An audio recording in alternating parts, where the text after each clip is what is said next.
Nora, on va revenir maintenant justement sur la langue française. Mona nous disait tout à l'heure effectivement que beaucoup de mots étaient entrés dans la langue française. On va maintenant parler peut-être de son enseignement à cette langue française ici en Égypte. Exactement, parce que Mona, on va être franc, la langue française n'est pas une langue facile. Par exemple, quand je dis le mot eau, H-A-U-T, ça se prononce, on entend O, la lettre O.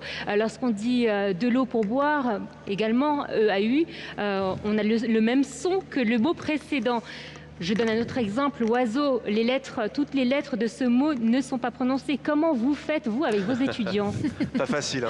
C'est pas facile. Commençons par la prononciation, la voyelle U, la voyelle E, parmi les difficultés de l'apprentissage de la langue française. Passons aux homonymes. Donc, mais ça s'apprend graduellement et on passe par les sons pour aller vers les voyelles nasales, pour mettre deux sons ensemble, pour mettre consonne avec voyelle. Et pas à pas, on arrive à la bonne prononciation et pas à pas, on arrive à la bonne distinction entre un mot et un autre, même si la prononciation est la même. C'est pas facile. Vous utilisez aussi le théâtre. Vous avez un projet notamment d'ailleurs avec l'Université Senghor d'Alexandrie. Vous pouvez nous en dire quelques mots? Tout à fait, oui. Je suis coprésidente du comité qui organise le Festival international de théâtre scolaire pour collège-lycée. Et c'était la 16e édition l'année dernière. Je crois que c'était la 3e collaboration avec Senghor qui sponsorise le festival, soit par des cadeaux, soit par la présence, soit par un mot envoyé, soit par et surtout des animateurs d'ateliers de théâtre au sein du festival pour la jeunesse.